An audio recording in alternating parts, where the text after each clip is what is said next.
Eestil võib olla progressiivse endise Nõukogude riigi kuvand.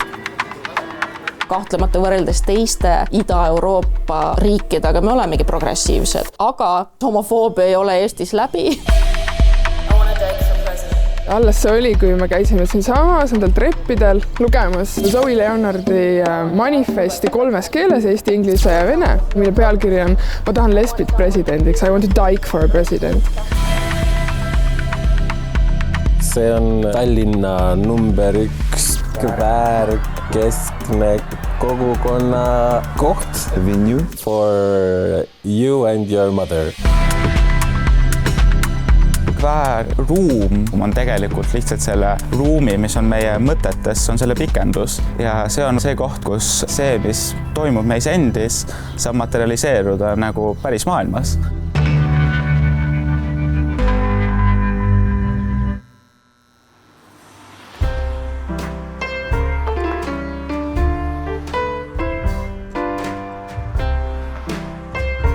Tallinna Vabaduse väljak on tähtis koht olnud Tallinnas väga kaua aega. Siin on alati käinud palju rahvast, siin on palju demonstratsioone.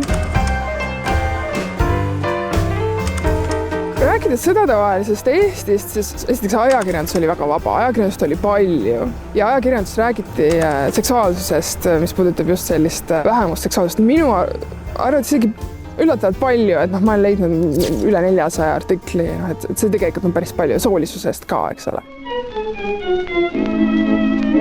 Aastal 1933 ilmub Rahvalehes järjejutt Lilla õudus. See on umbes 14 osa, kus siis üks mees, kes ennast esitleb endise homoseksuaalse mehena, räägib Tallinna homoseksuaalse kogukonna kohtumispaikadest, pidudest.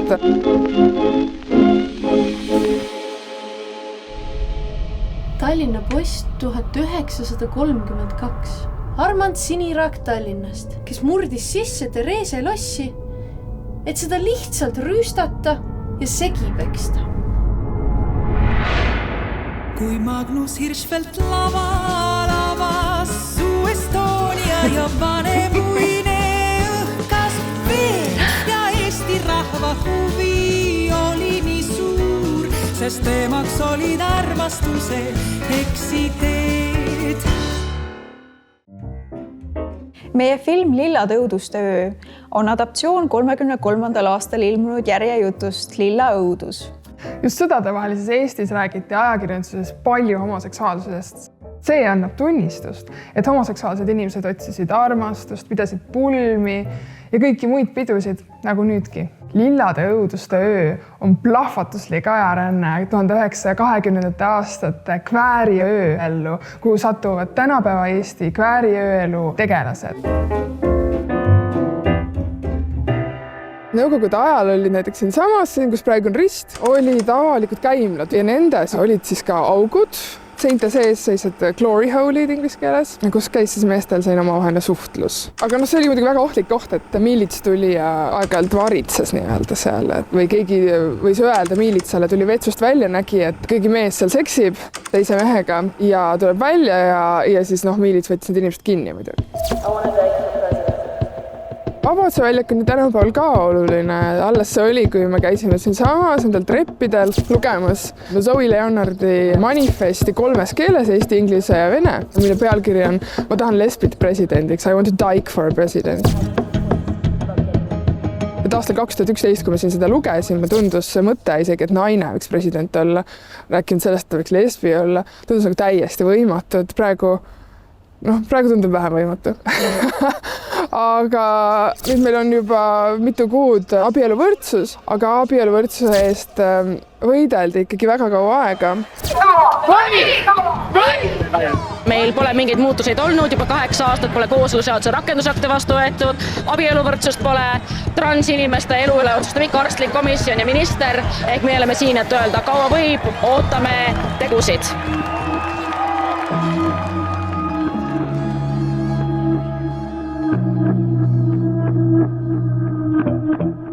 Inimestele on oluline tegelikult, et on mingi ajalugu, mingi minevik, mida koos jagada ja siis sellest edasi minna. X-Bar avati 1998. aastal. kunstil on alati olnud mustad seinad, mõnel pool ka mustad laed ja põrandad. Siia on toodud geikunsti. Praeguses X-baaris ma ei ole leidnud seda kohta, kus on agupildi dušijoonistus ja guašidega värvitud. Et agupilt oli üks esimesi geina tuntud kunstnikke, kes juba 80-ndatel tegi Viru IAT-s kostüüme hiljem ka Alla Pugatšovale.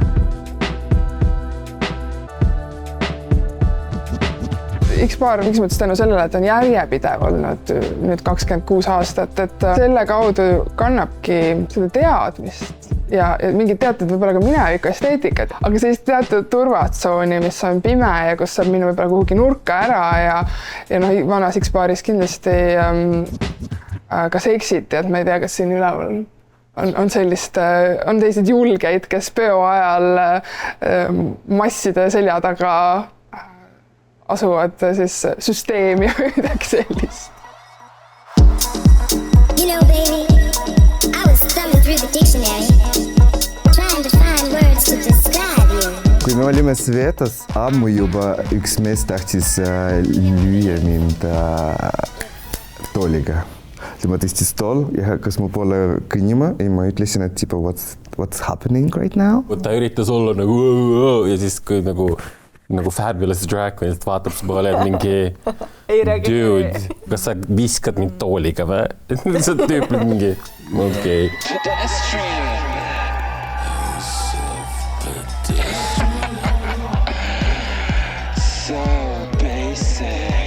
Всё? Да, уже началось? Hakkas? Okei, siis I have couple of things to say, да? Mul ei ole lubatud vaadata kaamera sisse. Bitch, da? Teine thing. Admire my song. Admire that pussy. Hunger. And who you think is the designer of that amazing logo? Tada! Спасибо. Окей, Паша, you're excused. Да. Все, пока. До свидания. I'm your mother, I'm your sister. I can even be a daddy if you wish, baby. Be my daddy. Yeah, Настя Едовидастрия, but you can call me Anastasia. Jah, me oleme Hungary's. See on, kuidas me seda nimetame? Tallinna number 1 kväärkeskne kogukonna koht.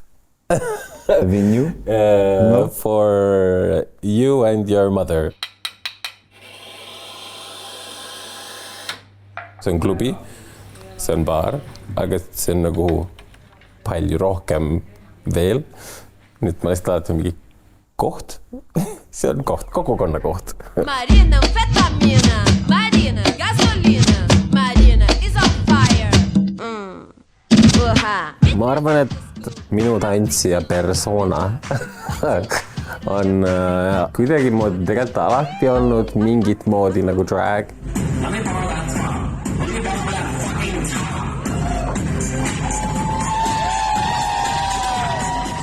Chloe, ma arvan, et minu sees sündis, ma arvan, et siis kui ma elasin Londonis mingi 1,5 aastat, kui ma olin 20.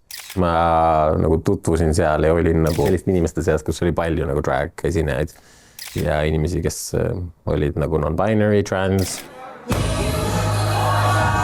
See, kes Chloe oli, tuli nagu London nagu drag skeenest. Praegust ma arvan, et mis on Londonis on nagu rohkem nagu siuke glamuurne, aga tol ajal neil olid üritused nagu tranny trash. Ja nagu, noh, kõik oli väga mingi Pussy Palace ja nagu väga glamour, aga samas nagu täielik trash. Don't forget this urge to be a slut. And that pussy. Да? Это было first. Mulle nagu hakkas nagu meeldima see, et sa oled väga nagu femme, aga samas nagu veits siuke genderfuck ja samas siuke nagu punk ja nagu grunge, aga samas nagu miniseelik ja kõik on glitter ja nagu ja ma arvan, et see on tegelikult väga paljudel, kes alustavad dragiga, tahavad olla stupid and sexy ja teha nagu mingit Britney Spears fucked up, give me more mingid performance'id, et ma tahan olla nagu Britney Spears. mul oli väiksena hästi tihti kõrvapõletik, nii et ma olin kodus sellepärast, aga selle asemel, et niisama olla kodus, ma lavastasin endale sooloballette, sest et mul oli üks valge kassett, kus oli Tšaikovski muusika ja siis ma tegin endal nagu ka üleni valged outfitid ja siis, kui vanemad tulid koju või muide tuli koju, siis ma mingi nii, nüüd ma esinen ja olen printsess. Nii et kuidas nad ei teadnud, et ma vasakule poole olen, seda ma ei tea.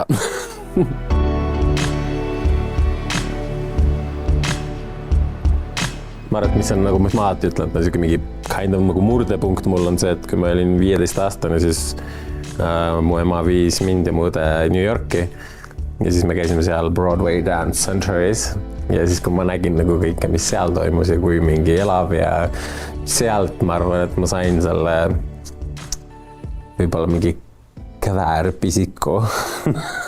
Okay. It's not a virus. Aga see tuli nii halvasti. No, I definitely olin ennem ka.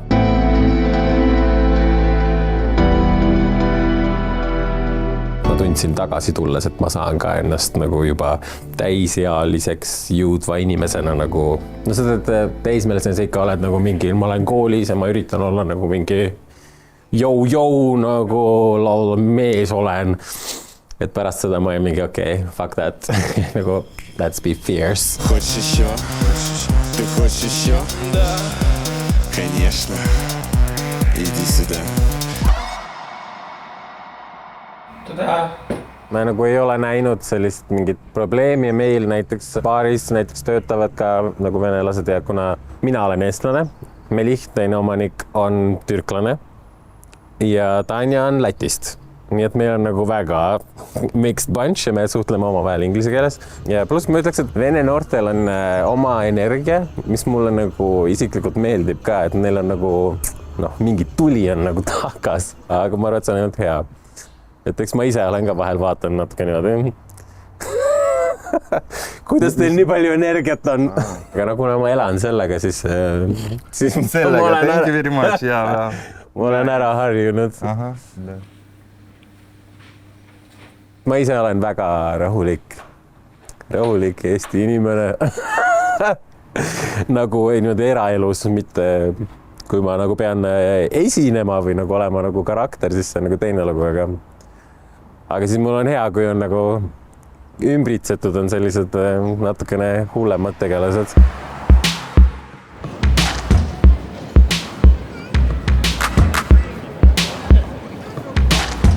Eestil võib olla progressiivse endise Nõukogude riigi kuvand ja kahtlemata võrreldes teiste Ida-Euroopa riikidega me olemegi progressiivsed. It's a victory for Prime Minister Kaja Kallas's Reform Party with 31.6% of the vote against only 16% for their far-right rivals in the ECRA party.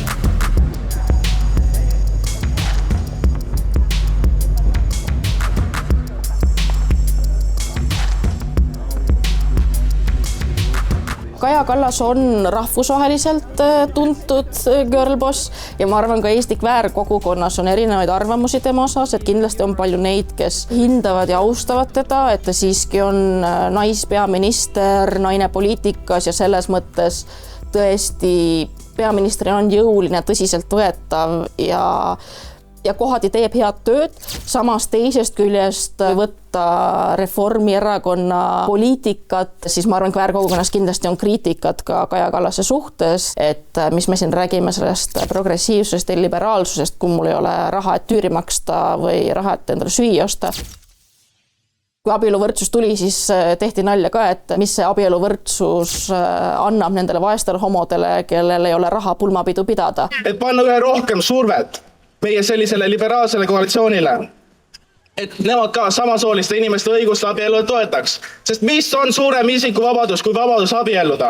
Meil on parem kui muudes kohtades, eriti kui me, ma ei tea, räägime Balkani riikidest või kas või, ma ei tea, Poolast, kus alles oli paremäärmuslased võimul ja nii edasi, aga kahtlemata meil et asjad ei ole võib-olla nii hästi, kui meile endale Eestile meeldib ennast promoda, et me oleme nüüd see mingi progressiivne digiriik, kus kõik on hästi ja et selles mõttes homofoobia ei ole Eestis läbi ja transinimeste olukord on jätkuvalt väga halb. I am beautiful. I am strong. Minu kogemus Amsterdamis elades või üldse ka lääne-eurooplastega suheldes on see, et inimesed lihtsalt ei tea Eestist või nad lihtsalt ei mõtle sellele, et ma ütleks, et kui te tahate päriselt midagi ehedat, midagi, mis ei ole siuke nagu polished ja kliiniline ja kontrollitud ja reguleeritud, vaid midagi, kus on päris emotsioonid ja päris inimesed, siis jah, tulge meie maailma või meie Euroopa otsa ja Eestisse.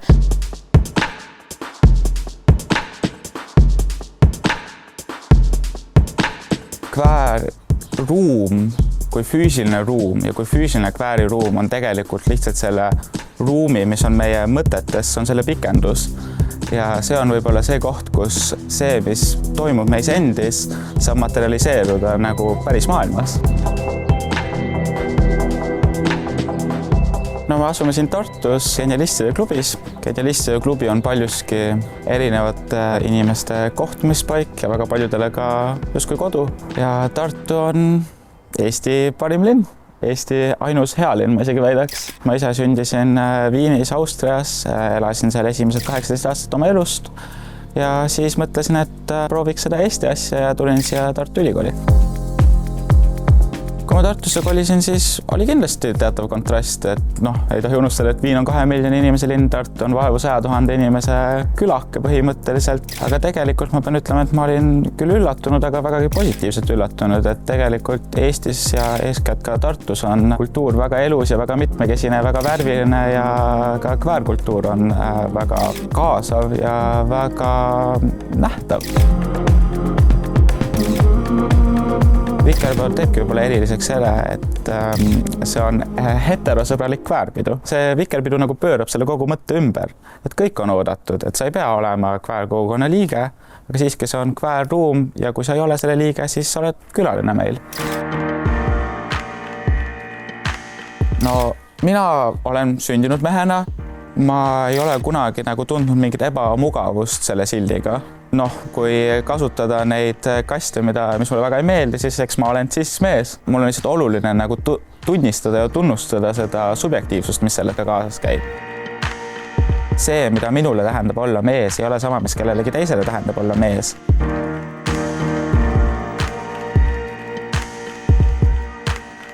Ma arvan, mis on nagu kväärsuse ja kvääraktivismi puhul väga keskne, on see, et sa võtad selle agentsuse endale tagasi.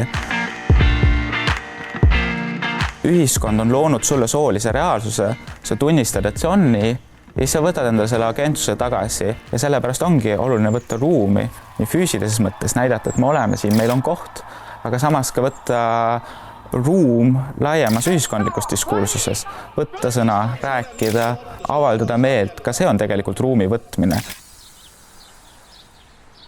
Kui sa võtad ruumi ühiskondlikus arutelus, siis sa võtad ka enda ruumi füüsilises maailmas tagasi. Kui sinust ei räägita, kui sina ei räägi, kui sinust ei mõelda, kui sina ei mõtle, siis sul puudub ruum mõttelises maailmas, aga sul puudub ka ruum füüsilises maailmas.